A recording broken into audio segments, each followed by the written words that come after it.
ఎన్నికల ప్రచారంలో దూసుకుపోతున్నారు చంద్రబాబు. రాష్ట్ర వ్యాప్తంగా సభలు, రోడ్ షోలతో ప్రచారంలో వేగం పెంచారు. ఇవాళ కడప, కర్నూలు జిల్లాల్లో పర్యటించనున్నారు సీఎం.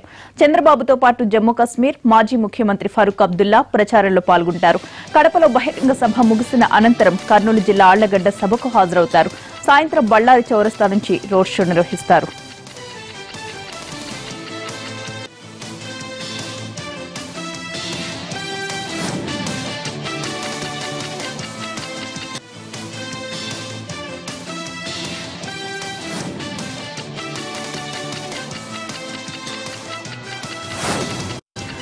ఇటు ఎన్నికల ప్రచారంలో దూకుడు పెంచుతోంది వైసీపీ. జిల్లాలో పర్యటిస్తున్న జగన్ ఇకపై జిల్లా హెడ్ క్వార్టర్స్ లో బస చేసి నేతలకు దిశానిర్దేశం చేయడానికి సిద్దమవుతున్నారు. అలాగే షర్మిల, విజయమ్మ ప్రచారంతో పాటు తన సభలను కూడా పెంచుతున్నారు ఆయన. ఇవాళ మేనిఫెస్టో కమిటీతో సమావేశం కానున్నారు వైసీపీ అధినేత.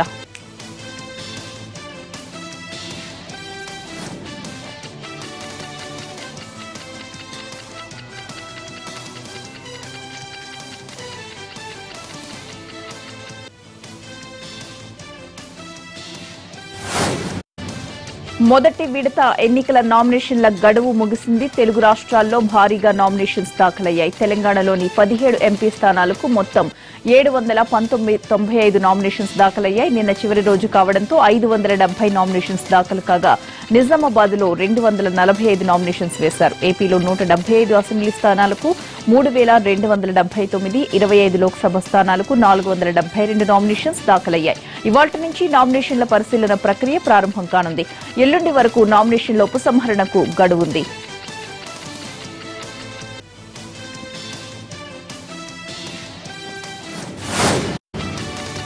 తెలుగు రాష్ట్రాల్లో ఇవాళే ఎమ్మెల్సీ ఎన్నికల కౌంటింగ్ జరగనుంది. పట్టభద్రులు, ఉపాధ్యాయ ఎమ్మెల్సీ స్థానాల ఓట్ల లెక్కింపు జరుగుతుంది. ఇందుకు అధికారులు అన్ని ఏర్పాట్లు పూర్తి చేశారు. తెలంగాణలో ఈ నెల 22న కరీంనగర్ నియోజకవర్గం పరిధిలోని ఉమ్మడి మెదక్, ఆదిలాబాద్, నిజామాబాద్, కరీంనగర్ జిల్లాలో పోలింగ్ జరగనుంది. ఉపాధ్యాయ ఎమ్మెల్సీ స్థానంలో 7 అభ్యర్థులు, పట్టభద్రుల స్థానానికి 17 మంది అభ్యర్థులు పోటీ చేశారు. ఉదయం 8 గంటలకు ఓట్ల లెక్కింపు ప్రారంభిస్తారు. పట్టభద్రుల నియోజకవర్గం ఓట్ల లెక్కింపుకు 14, ఉపాధ్యాయ స్థానం లెక్కింపుకు మరో 14 టేబుళ్లు ఏర్పాటు చేశారు. ప్రతి రౌండ్కు 1000 ఓట్ల చొప్పున లెక్కిస్తారు. ఈ 2 రౌండ్లలో పూర్తి చేసి మధ్యాహ్నం వరకు ఫలితాలు వెల్లడించే అవకాశం ఉంది.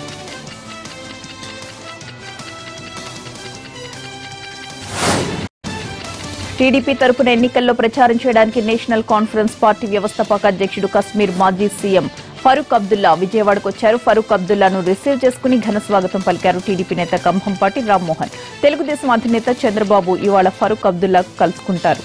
ఇద్దరు నేతలు కలిసి ఎన్నికల ప్రచారంలో పాల్గొంటారు. ఇవాళ కర్నూలులో చేపట్టిన చంద్రబాబు ప్రచారంలో ఫరూక్ పాల్గొంటారు.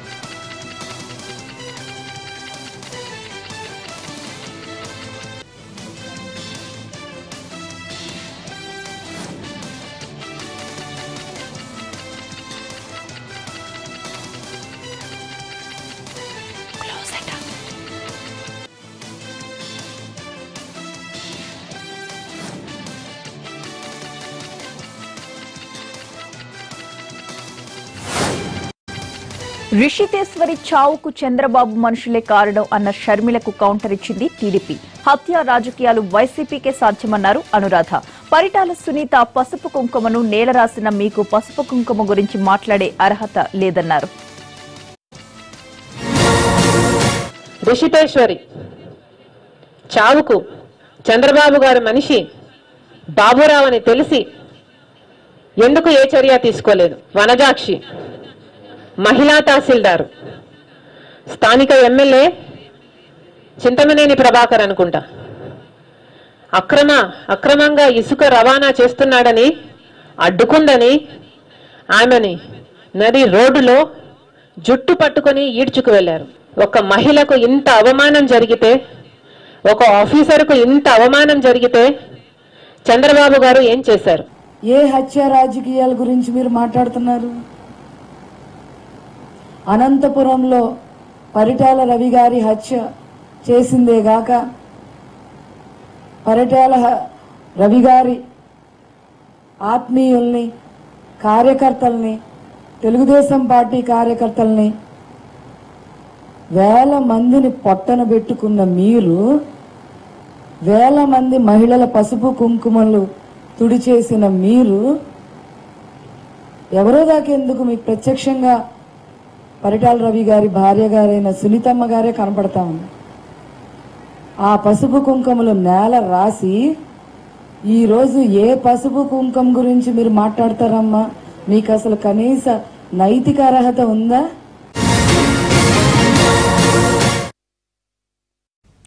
రాష్ట్రాన్ని అభివృద్ధి చేయడం ఒక్క చంద్రబాబుకే సాధ్యమని అవినీతిలో కూరుకుపోయిన జగన్ ఇది ఎన్నటికీ సాధ్యం కాదని అంటున్నారు టీడీపీ నేతలు. చంద్రబాబు పాలనలో అభివృద్ధి లేదన్న వైసీపీ నేత షర్మిల ఆరోపణలకు కౌంటర్ ఇచ్చారు తెలుగుదేశం నేతలు. అమరావతి 4,000 ఎకరాలు, ఎకరం 3 కోట్లు 4 కోట్లు విలువ చేసే భూమిని కేవలం 50 లక్షల రూపాయలకి తన బెనామీలకి ప్రభుత్వం తరఫున అమ్మేసి ప్రభుత్వం ఖజానాకి గండి కొట్టలేదా చంద్రబాబు గారు? ఇది అన్యాయం కాదా? రాజమౌళి దర్శకత్వంలో గ్రాఫిక్స్ చూపించారు, మనోళ్ళు సరిపోరు అన్నట్టు సింగపూర్ నుంచి ప్లానర్స్ ని రప్పించారు, 3D మోడళ్లు చూపించారు తప్ప ఈ రోజుటి వరకు అమరావతిలో ఒక్క శాశ్వత భవనమైనా కట్టారా? అమ్మా షర్మిల గారు, ఇప్పటికైనా మీరు ఏపీ రాష్ట్రంలో అడుగుపెట్టి ఏ కారణంతో అయినా ఇన్ని రోజుల వరకు తర్వాత మీరు కనిపించినందుకు మొట్టమొదటిగా మేము చాలా సంతోషిస్తున్నామమ్మా. మీ అన్నయ్య గారు దగ్గర 17 నెలలు జైల్లో ఉన్నప్పుడు పాదయాత్ర చేసినటువంటి మీరు కేవలం మీ అన్నయ్య మీద ప్రేమతో రాజకీయాన్ని కూడా వదిలిపెట్టుకొని ఇన్ని రోజుల తర్వాత ఏపీకి వచ్చి ఎందుకు మా రాష్ట్ర ప్రజల్ని తప్పుదోవ పట్టిస్తున్నారని నేను ప్రశ్నిస్తున్నాను. సంవత్సరాల పాటు బెంగళూరులో దాక్కుని ఇప్పుడు బయటకొచ్చిన షర్మిలకు టీడీపీ గురించి మాట్లాడే హక్కు లేదని అన్నారు టీడీపీ నేతలు. రాష్ట్రంలో అభివృద్ధి లేదన్న షర్మిల మాటల్ని వారు తప్పుపట్టారు. బాబు మోడీ జోడీ కలిసి ఆంధ్ర రాష్ట్రానికి రావాల్సిన చట్టబద్ధంగా న్యాయబద్ధంగా రావాల్సిన ప్రత్యేక హోదాను ఎగ్గొట్టేశారు. బీజేపీ పార్టీ మన చెవిలో పూలు పెట్టి మనకంత ద్రోహం చేసే సాహసం చేసింది అంటే దానికి కారణం చంద్రబాబు గారు వాళ్ళను ప్రశ్నించరు అన్న నమ్మకం కాదా? హోదా వద్దు ప్యాకేజీయే ముద్దు అని చంద్రబాబు గారు అసెంబ్లీలో ధన్యవాద తీర్మానం పెట్టలేదా? హోదా కోసం పోరాడుతామంటే జైల్లో పెడతానని చంద్రబాబు గారు బెదిరించలేదా? హోదా వచ్చిన రాష్ట్రాలు ఏం బాగుపడ్డాయి అని చంద్రబాబు గారు హేళన చేయలేదా? ఈవిడ పక్కనున్న బెంగళూరులో కూర్చొని అన్న జైల్లో ఉన్నప్పుడు ఒకసారి రాష్ట్రంలో చుట్టి తిరిగింది. ఆ తర్వాత మళ్ళీ ఇప్పుడు వచ్చేసి ఏదో అవాకులు చెవాకులు అని చెప్పని ఆవిడ చాలా ఈరోజు తీవ్రమైన పదాలను ఉపయోగించి చంద్రబాబు నాయుడు గారి గురించి, తెలుగుదేశం పార్టీ 5 సంవత్సరాల్లో చేసిన అభివృద్ధి గురించి మాట్లాడడం కూడా మనం చూసాము. భూతద్దం పెట్టినా కూడా అభివృద్ధి కనిపించట్లేదట. ముందు మీరు కళ్ళు మూసుకున్న కళ్ళు తెరుచుకొని మామూలుగా చూస్తే చాలు, మీకు అణువున ప్రతి ఇంచులో కూడా ఈ రాష్ట్రంలో జరిగిన అభివృద్ధి జరుగుతుంది. షర్మిల గారు వైసీపీ మహిళ వైఎస్ షర్మిల విమర్శలకు TDP MLC YV Rajendra Prasad counter ఇచ్చారు. జగనన్న వదిలిన బాణం గత ఎన్నికల్లో గాయపరిచి వెళ్లిందని, ఆ బాణం మళ్లీ మరోసారి ఆయన అంబుల పొదిలోకి వెళ్లిపోతోందని సెటైర్ వేశారు. మంత్రి లోకేష్ మీద షర్మిల చేసిన విమర్శలపై మండిపడ్డ రాజేంద్ర ప్రసాద్ ఆయనకు సత్తా ఉందన్నారు. ఇన్నాళ్ళకి మాట్లాడడం స్వాగతిస్తున్నాం.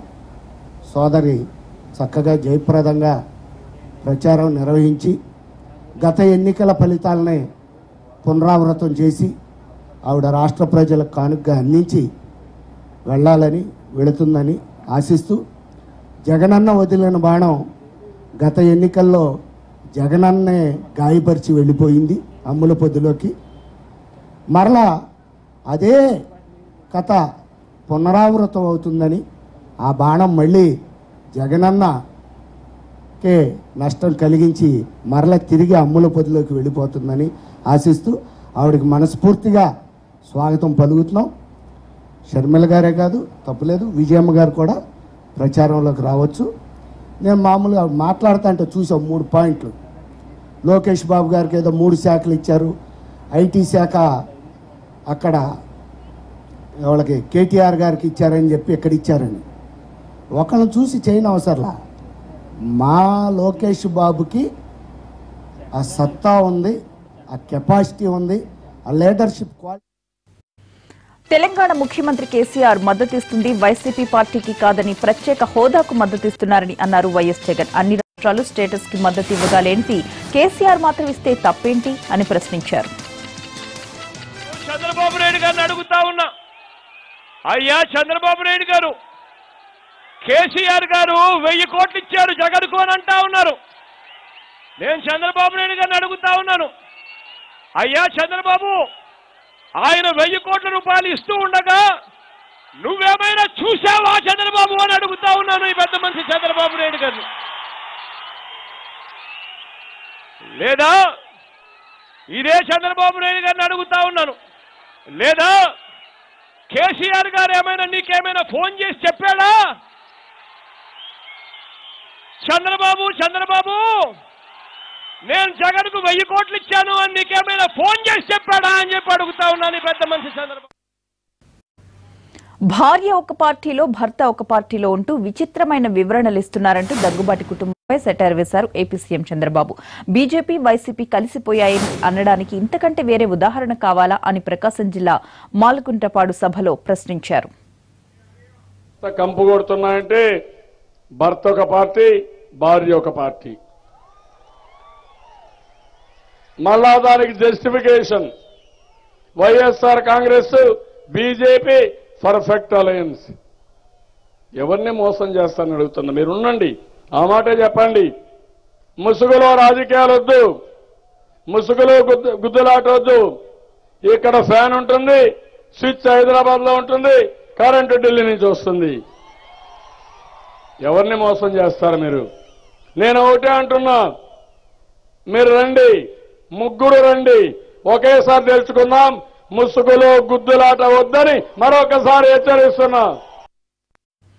ఏపీలో ప్రభుత్వాన్ని నడుపుతున్న తెలుగుదేశం పార్టీ అధికార దుర్వినియోగానికి పాల్పడుతోందంటూ ఈసీకి ఫిర్యాదు చేసింది ప్రతిపక్ష వైసీపీ. రాష్ట్ర DGP, intelligence chief AB Venkateswara Rao తదితరులు ప్రభుత్వానికి అనుకూలంగా పనిచేస్తున్నారంటూ కంప్లైంట్ ఇచ్చారు వైసీపీ నేతలు.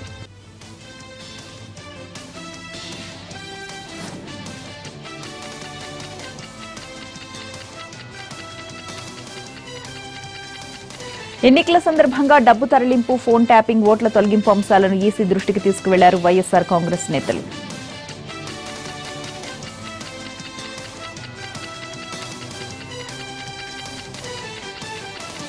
ఏ రకంగా అధికార దుర్వినియోగానికి పాల్పడుతున్నాడంటే అన్నటువంటి విషయాన్ని కూడా మేము ఎలక్షన్ కమిషన్ దృష్టికి తీసుకొచ్చాం.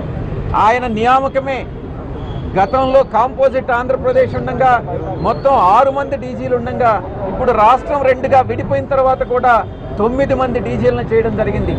ఒకటే ఒక కారణం దీనికి, ఆయన్ని డీజీగా ప్రమోట్ చేసేదానికి మిగతా ఆయన కన్నా సీనియర్ ఆఫీసర్స్ ఉన్నారు కాబట్టి ఈయన్ని ఎలివేట్ చేయాలని అంటే 9 మందిని డీజీలుగా చేయాలి కాబట్టి ఆ రకంగా నియామకాన్ని చేశారు. దాన్ని నిబంధనలు ఉల్లంఘించారన్నటువంటి విషయాన్ని మేము ఎలక్షన్ కమిషన్ దృష్టికి తీసుకొచ్చాం.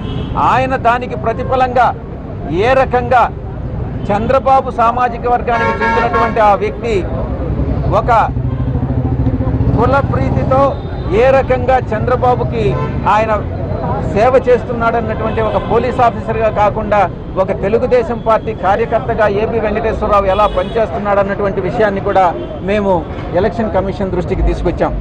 ఇక వైఎస్ఆర్ కాంగ్రెస్ పార్టీ కార్యకర్తలను ఏ రకంగా వేధిస్తున్నారు అన్నటువంటి విషయాన్ని కూడా మేము ఎలక్షన్ కమిషన్ దృష్టికి తీసుకొచ్చాం. మొత్తం గతంలో తెలుగుదేశం పార్టీ చాలా మందిని బోగస్ ఓటర్స్ని చేర్పించినటువంటి ఇంచుమించుగా 40 లక్షల పైచిలకు దొంగ ఓటర్లను నమోదు చేయించారు. జెన్యూన్ ఓటర్స్ ఎవరైతే ఉన్నారో, వైఎస్ఆర్ కాంగ్రెస్ పార్టీ సింపథైజర్స్ ఎవరు ఉన్నారో ఓటర్స్ని డిలీట్ చేయడం కూడా జరిగింది. దానికి ప్రతిగా మా వైఎస్ఆర్ కాంగ్రెస్ పార్టీ కార్యకర్తలు ఎలక్షన్ కమిషన్కి వాళ్ళ వెబ్సైట్ ద్వారా డిలీషన్కి, బోగస్ ఓటర్లు ఏదైతే రికార్డ్ చేశారో వాటిని డిలీషన్కి వీటిని అప్లై చేసినప్పుడు మా కార్యకర్తల మీద మొత్తం 438 కేసులు పెట్టడం జరిగింది. ఇదంతా కూడా ఆర్టీఐ కింద ఇన్ఫర్మేషన్ సేకరించాం. ఆ ఇన్ఫర్మేషన్ అంతా హిందూపురం వైసీపీ ఎంపీ అభ్యర్థిగా గోరంట్ల మాధవ్ ఎట్టకేలకు నామినేషన్ వేశారు. హైకోర్టు ట్రిబ్యునల్ ఆదేశాలు సమర్థించడంతో ఆయన నామినేషన్ కు మార్గం సుగమమైంది. అంతకుముందు టీడీపీ ప్రభుత్వం అధికార దుర్వినియోగం చేస్తోందని, ఉద్దేశపూర్వకంగా వీఆర్ఎస్ ఆమోదించలేదని ఆరోపించారు గోరంట్ల. పోలీస్ అసోసియేషన్ తరపున జేసీ దివాకర్ రెడ్డి కమెంట్స్ పై మీసం తిప్పి అందరి దృష్టిని ఆకర్షించిన సీఐ మాధవ్ పొలిటీషియన్ గా వైసీపీలోకి ఎంట్రీ ఇచ్చారు. హిందూపురం ఎంపీ అభ్యర్థిగా సీట్ ఖాయం చేస్తున్నారు. కానీ నామినేషన్ సమయంలో అనుకోని సమస్యలు వచ్చి పడ్డాయి. గోరంట్ల మాధవ్ వీఆర్ఎస్ ను రాష్ట్ర ప్రభుత్వం ఆమోదించకపోవడంతో చివరి వరకు కూడా హైడ్రామా నడిచింది.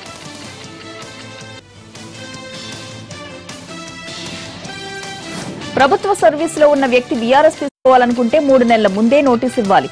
ఇది రూల్. కానీ మాధవ్ మాత్రం 2 నెలల ముందే నోటీస్ ఇచ్చారని అధికారులు చెప్పారు. అందుకే ఆయన వీఆర్ఎస్ అప్లికేషన్ ఆమోదించలేదనేది గవర్నమెంట్ వర్షన్. అయితే మాధవ్ మాత్రం సర్కార్ తీరుపై మండిపడ్డారు. అధికార పార్టీకి లబ్ధి చేకూర్చడానికే కుట్రపూరితంగా వ్యవహరిస్తున్నారని ఆరోపిస్తూ అడ్మినిస్ట్రేటివ్ ట్రిబ్యునల్ తో పాటు హైకోర్టును కూడా ఆశ్రయించారు. గోరంట్ల మాధవ్ వీఆర్ఎస్ అప్రూవ్ చేయాలని ట్రిబ్యునల్ ప్రభుత్వానికి ఆదేశాలిచ్చింది. దీంతో ఇక తనకు ఊరట దక్కినట్లే అనుకున్నారు మాధవ్. కానీ ప్రభుత్వం హైకోర్టులో స్టే పిటిషన్ వేయడంతో నామినేషన్ చివరి రోజు వరకు ఉత్కంఠ కొనసాగింది.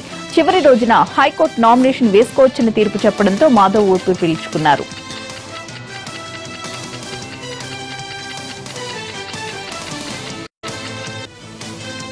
బీఆర్ఎస్ లో వెళ్తానంటే వెళ్ళనివ్వకుండా అడ్డుపడిన తెలుగుదేశం ప్రభుత్వం కానీ, అదేవిధంగా చంద్రబాబు నాయుడు గారు కానీ ఈ విధమైన ఆలోచన విధానానికి స్వస్తి చెప్పి న్యాయంగా పోరాడాలి, ప్రజాక్షేత్రంలో తేల్చుకోవాలి తప్ప ఇలా కోర్టులు కచేరీలలో తేల్చుకుంటా అనే భావనను ఆయన సీనియర్ పొలిటీషియన్గా ఆయన తగదిది. ఓ దశలో మాధవ్ వీఆర్ఎస్ అప్రూవ్ కాకపోతే ఆయన భార్యతో నామినేషన్ వేయించాలని ప్లాన్ బి రెడీ చేసుకున్నారు. వైసీపీ కూడా మాధవ్ భార్య పేరుతో బీ ఫామ్ ఇచ్చింది. ఆమె కూడా మాధవ్ తో పాటు చివరి రోజు నామినేషన్ వేశారు. హైకోర్టు తీర్పును బట్టి ఎవరో ఒకరు బరిలో ఉండాలని అనుకున్నారు. హైకోర్టు తీర్పు సానుకూలంగా రావడంతో మాధవ్ హిందూపురం వైసీపీ అభ్యర్థిగా బరిలో నిలబడ్డారు.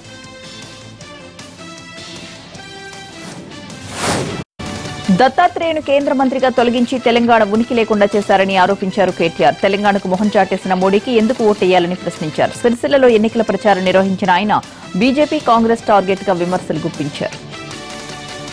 భారతదేశంలో తెలంగాణ కొత్తగా ఏర్పడ్డ రాష్ట్రం, 29 రాష్ట్రాల్లో అతి చిన్న వయసు కలిగిన రాష్ట్రం. అట్లాంటి రాష్ట్రానికి ఒక పెద్ద దిక్కుగా, ఒక పెద్దన్నలాగా అండగా ఉండాల మోడీ గారు. ఏం చేసిండు కాకపోతే ఆయన ఉన్న ఒక్క కేంద్ర మంత్రిని సంవత్సరంలో పీకి పారేసిండు. బండారు దత్తాత్రేయ గారు ఆయన తీసి పక్కకు పెట్టిండు.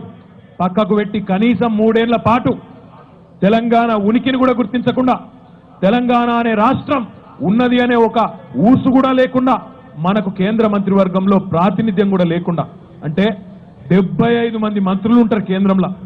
75 మందిలో ఒక్క తెలంగాణ దొరకలేదు ఆయనకు. ఎవరన్నా ఒక్కడు బీజేపీడు అంతో ఇంతో తెలివి ఉన్నదనుకున్నోని తీసుకుపోయి మంత్రివర్గంలో పెట్టుకోరాదా? ఇక్కడున్నోళ్ళు ఎగిరెగిరి పడతారు కొంతమంది. కిషన్ రెడ్డి గారు, లక్ష్మణ్ గారు, మురళీధర్ గారు ఇంకెవరో పెద్ద పెద్ద మాటలు చెప్తారు. కాంగ్రెస్ లేకుండా చేయడానికి కేసీఆర్ కంకణం కట్టుకున్నారని అన్నారు విజయశాంతి. గెలుపు ఓటములు తనకు మామూలే అన్నారు. గెలిచినా ఓడినా మెదక్ తన సొంత ఇంటి లాంటిదన్నారు. కాంగ్రెస్ నుంచి ఎవరు బయటకు వెళ్లినా నష్టమేం లేదన్నారు విజయశాంతి. 16 సీట్లు అంటాం. ఈ భూ అంటాం. ఈయనకి కేసీఆర్ ఏంటి తెలుసా? ప్రతి ఎన్నికల ముందు ఒక రాగం తీస్తాడు. అది రాగం కాదు, ఆయనకు ఒక రోగం. 2014లో నేను ముఖ్యమంత్రి అవుతా, పాపం మీ అమ్మాయిలు చేశారు, అయిపోయింది. 2018 నేను ముఖ్యమంత్రి అవుతా అన్నారు, చేశారు, అయ్యింది. ఇప్పుడు 2019 పార్లమెంట్ ఎన్నికలు జరుగుతున్నాయి. ఆయన ఏమంటున్నాడు? కొత్త రాగం ఎత్తుకున్నాడు. నాకు 16 సీట్ల బండి, నేను ప్రధానమంత్రి అవుతాను అంటున్నాడు. సినిమాలో ఎలా ఉందంటే బ్రహ్మానంద ఆలి కామెడీ చూసినట్టు. ఈయన 16 సీట్లు పెట్టుకుని ప్రైమ్ మినిస్టర్ అవుతారా అని నేను అడుగుతున్నాను. దిమాగ్ ఉందా? ప్రజాశాంతి పార్టీ అధ్యక్షుడు కేఏ పాల్ నామినేషన్ తిరస్కరించారు. ఎన్నికల అధికారులు భీమవరం నుంచి ఎమ్మెల్యే అభ్యర్థిగా నామినేషన్ సమర్పించడానికి ఆలస్యంగా వెళ్లడంతో నామినేషన్ ని తీసుకోలేదు. కావాలనే తన నామినేషన్ పత్రాలు తీసుకోలేదని ఆరోపించారు. ఆయన తిరస్కరించడం వెనుక పెద్ద కుట్ర దాగి ఉందని అన్నారు. జగన్, చంద్రబాబు, పవన్ తనపై కుట్ర చేశారని ఆరోపించారు కేఏ పాల్.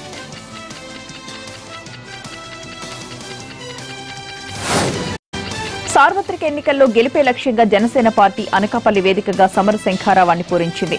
స్థానిక ఎంపీ అభ్యర్థి చింతల పార్థసారథి ఆధ్వర్యంలో 7 నియోజకవర్గాల ఎమ్మెల్యే అభ్యర్థులు హాజరయ్యారు. కుటుంబ పాలన, దోపిడీ రాజ్యం, దొంగల రాజ్యం పోవాలంటే పవన్ సీఎంగా రావాలని అన్నారు. పవన్ కి ఉత్తరాంధ్రపై ప్రత్యేక అభిమానం ఉంది కాబట్టి గాజువాక నుంచి పోటీ చేస్తున్నారని అన్నారు. ప్రజాపాలన రావాలంటే పవన్ సీఎం కావాలని అన్నారు.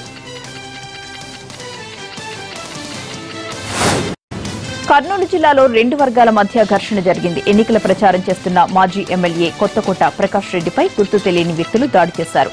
రాళ్ల దాడిలో ప్రకాష్ రెడ్డి వాహనం దెబ్బతింది.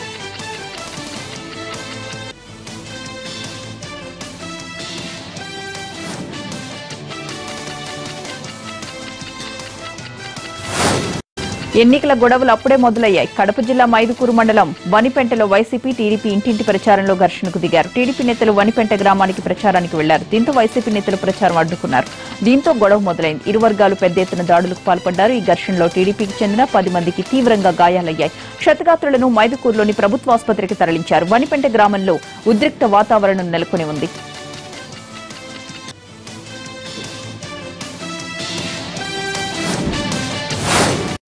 కల్లబొల్లి కబుర్లు చెబుతూ కాలక్షేపం చేయడం తప్ప మంత్రి దేవినేని ఉమా చేసిందేమీ లేదని, ఆయన పనితీరును ప్రజలంతా గమనించాలని విజ్ఞప్తి చేశారు వసంతకృష్ణ ప్రసాద్. సోమవారం ఉదయం మైలవరం మండలం తోలుకోడు గ్రామంలో ఆయన ఎన్నికల ప్రచారాన్ని నిర్వహించారు. సాగునీటి మంత్రిగా ఉండి కూడా రైతులకు సాగునీటి కష్టాలు కూడా మంత్రి దేవినేని ఉమా తీర్చలేకపోయారని మండిపడ్డారు. జగన్మోహన్ రెడ్డి ముఖ్యమంత్రి కావడం తథ్యమని, అధికారంలోకి రాగానే పేద ప్రజలందరికీ ఇళ్ల పట్టాలు, పక్కా ఇళ్ల మంజూరు చేయిస్తామని హామీ ఇచ్చారు వసంతకృష్ణ ప్రసాద్. ఇప్పటి వరకు రాష్ట్ర వ్యాప్తంగా 55 కోట్ల నగదు సీజ్ చేశామని అన్నారు ఏపీ ఎన్నికల ప్రధానాధికారి ద్వివేది. మొత్తం 700కు పైగా కేసులు నమోదైనట్టు చెప్పారు ఆయన.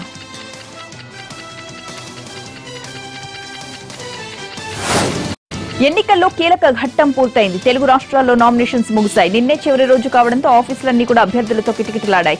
ఉదయం నుంచి పెద్ద ఎత్తున తరలివచ్చి నామినేషన్స్ వేశారు అభ్యర్థులు. నామినేషన్ ఉపసంహరణకు ఈ నెల 28 వరకు గడువు ఉంటుంది. అనంతరం అభ్యర్థుల తుది జాబితా సిద్ధం చేస్తారు. తెలంగాణలోని 17 లోక్సభ స్థానాలకు సంబంధించి 220కి పైగా నామినేషన్స్ దాఖలయ్యాయి. 2 తెలుగు రాష్ట్రాల్లో టికెట్ రాని వారు రెబల్స్ గా నామినేషన్ వేశారు. నామినేషన్ విత్డ్రాకు మరో 2 రోజుల సమయం ఉండడంతో వారిని బుజ్జగించడానికి ప్రయత్నిస్తున్నాయి పొలిటికల్ పార్టీలు.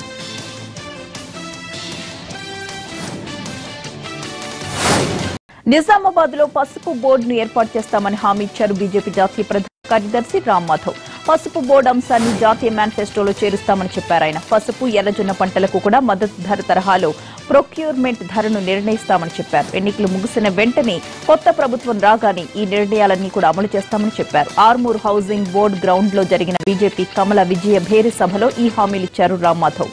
కేంద్ర మంత్రి హర్దీప్ సింగ్ పూరి, రామ్ మాధవ్ నిజామాబాద్ బీజేపీ ఎంపీ అభ్యర్థి అరవింద్ ధర్మపురికి మద్దతుగా ప్రచారం నిర్వహించారు. రాష్ట్ర ప్రభుత్వం వైఫల్యం వల్లే రైతులు కవితకు వ్యతిరేకంగా నామినేషన్స్ వేశారని అన్నారు రామ్ మాధవ్.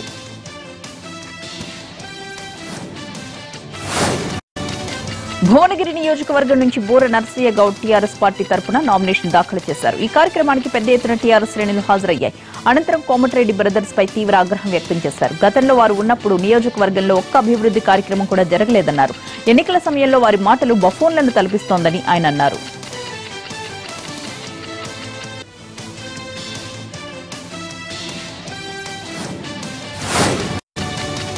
తెలంగాణలో ప్రసిద్ధ శైవ క్షేత్రమైన వేములవాడ శ్రీ రాజరాజేశ్వర స్వామి దేవస్థానంలో అంగరంగ వైభవంగా స్వామివారి రథోత్సవ వేడుకలు జరిగాయి. దేవాలయం ముందు అందంగా అలంకరించిన రథాలపై ఉత్సవమూర్తుల్ని ప్రతిష్ఠించి పూజలు నిర్వహించారు. అనంతరం పట్టణ పురవీధుల గుండా రథాలు ఊరేగించారు. మహిళలు మంగళహారతులతో స్వామివారికి స్వాగతం పలికారు.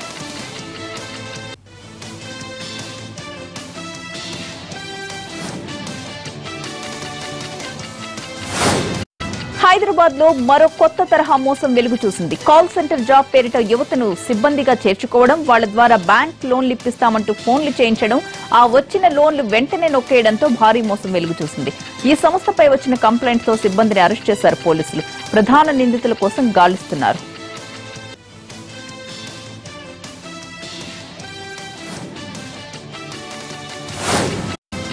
దేశవ్యాప్తంగా ఎలైట్ కేర్ పేరిట ఓ సంస్థ కార్యకలాపాలు నడుపుతోంది. హెల్త్ కేర్ కు సంబంధించిన వ్యవహారాలు చక్కబెడతామని ప్రకటనలు గుప్పిస్తోంది సంస్థ. ఈ ముసుగులో elite care heavy weight range scam చేసినట్టుగా బయటపడింది. ప్రముఖ బ్యాంకుల నుంచి రుణాలు ఇప్పిస్తామని చెప్పి సామాన్య జనాలను నమ్మించడం ఈ సంస్థ చేసే మొదటి మోసం. అన్నట్టుగానే బ్యాంకుల నుంచి లోన్లు ఇప్పిస్తుంది. కానీ ఈ డబ్బు మొత్తం సింగిల్ ఓటీపీని అడ్డుపెట్టుకుని తన ఖాతాల్లోకి లాగేసుకుంటుంది సంస్థ. దేశవ్యాప్తంగా ఒక్కో సిటీలో 2-3 కాల్ సెంటర్స్ ను ఏర్పాటు చేసింది ఎలైట్ కేర్. చెన్నై కేంద్రంగా పనిచేస్తున్న ఈ కాల్ సెంటర్స్ లో వందలాది మంది పనిచేస్తున్నారు. ఇప్పటి వరకు వీళ్ల 200 కోట్ల రూపాయల వరకు దోచేసినట్టు గుర్తించారు పోలీసులు. 10 lakh की लोन इस्तामु ఒక చీప్ రేట్ ఆఫ్ ఇంట్రెస్ట్ లో 6.5% interest. They use to trap the customers కి Aadhaar card PAN card collect చేసిన తర్వాత వాట్సాప్ లో ఒక నంబర్ కూడా ఇచ్చారు. They use to communicate and 2 months కి సెక్యూరిటీ డిపాజిట్ ఒక ఫస్ట్ 2 EMI సెక్యూరిటీ డిపాజిట్ కోసం they use to ask them to report it.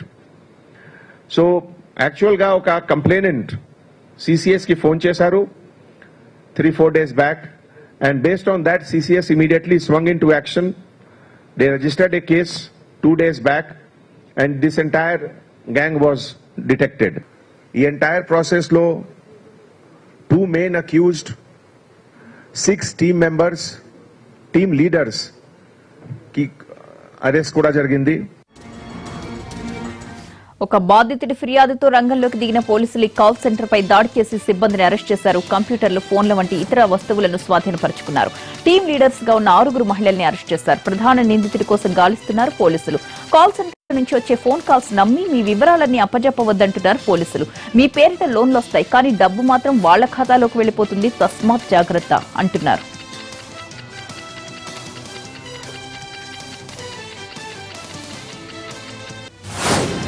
Nizamabad జిల్లా ఆర్మూర్లోని పలు జ్యువెలరీ షాపుల్లో ఇన్కమ్ ట్యాక్స్ అధికారులు బెరుపు దాడులు నిర్వహించారు. పన్ను చెల్లింపు విషయంలో అవకతవకలు జరుగుతున్నాయన్న అనుమానంతో సోదాలు నిర్వహించారు ఐటీ అధికారులు. సోదాలకు సంబంధించి సమాచారం ఇవ్వలేమని ఐటీ దాడులు కొనసాగుతున్నాయని చెప్పారు అధికారులు. నిజామాబాద్ ఎంపీ ఎన్నికల్లో ప్రత్యేక పరిస్థితి 1 కాదు 2 కాదు, ఏకంగా 200కు పైగా నామినేషన్స్ దాఖలు కావడం హాట్ టాపిక్ గా మారింది. ఇందులో ఎక్కువ మంది పసుపు, ఎర్రజొన్న రైతన్నలే ఉన్నారు. ఒక్క స్థానానికి 200కు పైగా నామినేషన్స్ దాఖలు కావడంతో ఈవీఎంల ద్వారా పోలింగ్ నిర్వహించడం అసాధ్యమైతే బ్యాలెట్ ద్వారా ఎన్నికలు నిర్వహించాలి, లేక ఎన్నికనే వాయిదా వేయాలి. దీంతో ఎన్నికల అధికారులు మల్లకులాలు పడుతున్నారు. అయితే నామినేషన్ల పరిశీలన తరువాత జాబితాను విడుదల చేయబోతున్నారు అధికారులు. ఆ లిస్ట్ వచ్చిన ద్వారానే పోలింగ్ పై క్లారిటీ రానుంది.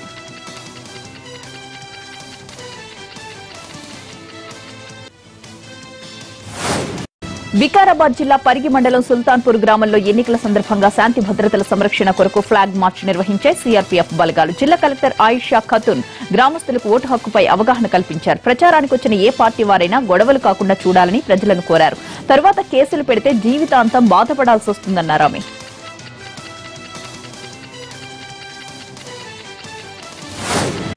హైదరాబాద్ పోలీస్ కమిషనరేట్ పేట్ బషీర్బాద్ పోలీస్ స్టేషన్ పరిధిలో కార్డన్ సెర్చ్ నిర్వహించారు పోలీసులు. సరైన పత్రాలు లేని బైక్లను సీజ్ చేశారు. 14 మంది అనుమానితులను అదుపులోకి తీసుకున్నారు. ఇందులో ఒకరు పాత నేరస్తుడు ఉన్నాడని కూడా తెలిపారు పోలీసులు. ఎన్నికలు సజావుగా జరగాలనే ఉద్దేశంతోనే ఈ తనిఖీలు చేపట్టామన్నారు.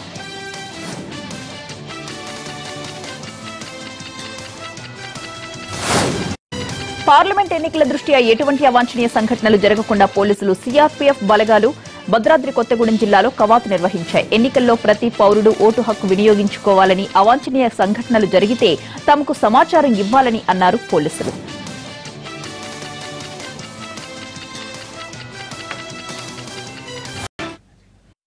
కర్ణాటకలో 28 లోక్సభ స్థానాలున్న రాష్ట్ర ప్రజలందరికీ ఒక్క స్థానం మీదే ఉంది. మిగతా నియోజకవర్గాల్లో పరిస్థితులు సాఫీగా సాగిపోయినా మాండ్యాలో ఊహించని పరిస్థితులు ఎదురయ్యాయి. కాంగ్రెస్ నుంచి వైదొలిగిన సుమలత ఒంటరిగా పోటీ చేస్తుంటే ఆమెకు కన్నడ సినీ పరిశ్రమ, బీజేపీ అండగా నిలిచాయి. వారసుడు తేలిగ్గా గెలుస్తాడని భావించిన కర్ణాటక ముఖ్యమంత్రి కుమారస్వామికి సుమలత రూపంలో చిక్కులు ఎదురవుతున్నాయి.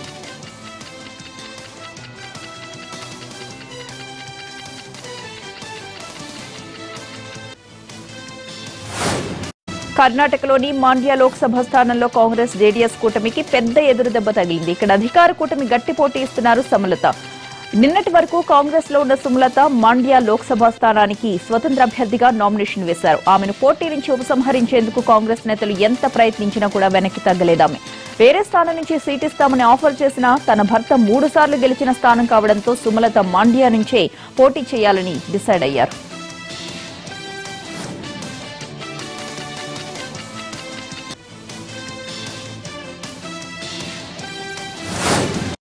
మాండ్యా నుంచి సుమలత పోటీకి దిగడంతో ఆమెకు మద్దతు ప్రకటించిన బీజేపీ తన అభ్యర్థిని పోటీ నుంచి ఉపసంహరించుకుంది. దీంతో ప్రధాన పోటీ సీఎం కుమారస్వామి కుమారుడు నిఖిల్ సుమలత మధ్య ఉండనుంది. కన్నడ సినీ పరిశ్రమ నుంచి సుమలతకు ఊహించని మద్దతు లభిస్తోంది. కేజీఎఫ్ హీరో యష్, దర్శన్ వంటి అగ్ర కథానాయకులు సుమలత తరపున ప్రచారంలో పాల్గొంటున్నారు. నిఖిల్ కుమారస్వామి కూడా స్థానికత సెంటిమెంట్ ను రగిలించడంతో పాటు నియోజకవర్గంలో ప్రభావవంతంగా ఉన్న ఒక్కలిగ వర్గాన్ని తనకు మద్దతుగా ఏకతాటిపైకి తీసుకొచ్చే ప్రయత్నం చేస్తున్నారు.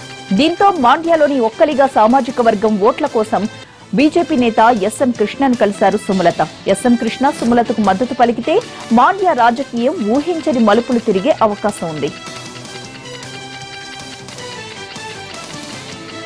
సుమలతకు బీజేపీ మద్దతిస్తుందని పార్టీ కేంద్ర ఎన్నికల కమిటీ కార్యదర్శి జేపీ నడ్డా ప్రకటించారు. సుమలతకు మద్దతుతో కాంగ్రెస్ అసంతృప్తులను తమ పార్టీలో చేర్చుకోవచ్చని కమలదళం భావిస్తోంది. సుమలత భర్త అంబరీష్ 1998, 99, 2004లో మాండ్యా నుంచి కాంగ్రెస్ పార్టీ తరపున 3 సార్లు ఎంపీగా ఎన్నికయ్యారు.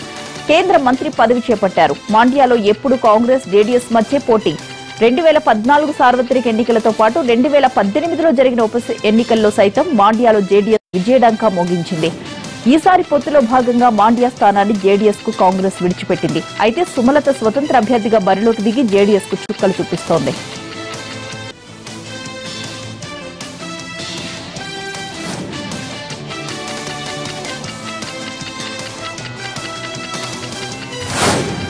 మోడీని ఇంటికి పంపించాలి అనే పట్టుదలతో ఉన్న కాంగ్రెస్ బ్రహ్మాస్త్రాన్ని ప్రయోగించింది. పేదలకు కనీస ఆదాయాన్ని కల్పించాలన్న లక్ష్యంతో న్యాయం పేరుతో కొత్త పథకం ప్రకటించింది. ఢిల్లీలో జరిగిన కాంగ్రెస్ వర్కింగ్ కమిటీ భేటీలో ఈ నిర్ణయం తీసుకుంది. ఏఐసీసీ అధ్యక్షుడు రాహుల్ గాంధీ అధ్యక్షతన జరిగిన ఈ సమావేశానికి పార్టీ ప్రధాన కార్యదర్శి ప్రియాంక గాంధీ హాజరయ్యారు. కాంగ్రెస్ మేనిఫెస్టో, సార్వత్రిక ఎన్నికల్లో అనుసరించాల్సిన వ్యూహాలు, పొత్తులపై సీడబ్ల్యూసీలో చర్చ జరిగింది. ఏప్రిల్ 2న ఎన్నికల మేనిఫెస్టో విడుదల చేసే అవకాశం ఉంది.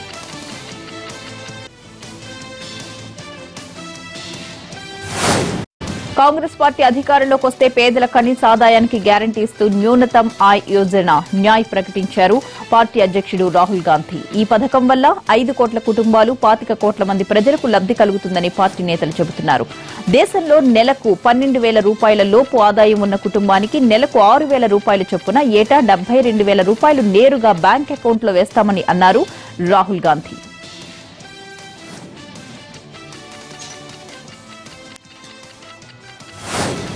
యూనివర్సల్ స్టార్ మక్కల్ నీతి మయ్యం చీఫ్ కమల్ హాసన్ అభిమానులకు, తమిళనాడు ప్రజలకు షాకింగ్ న్యూస్ చెప్పారు. తాను లోక్సభ ఎన్నికల్లో పోటీ చేయట్లేదని ప్రకటించారు. అయితే ప్రతిభావంతులకు అవకాశం కల్పిస్తున్నామని, తమ అభ్యర్థుల విజయానికి కృషి చేస్తానని కమల్ చెబుతున్నారు. రథంలో ఉండడం కంటే రథాన్ని లాగే వ్యక్తిగా ఉండటానికే తాను నిర్ణయించుకున్నానని చెప్పారు.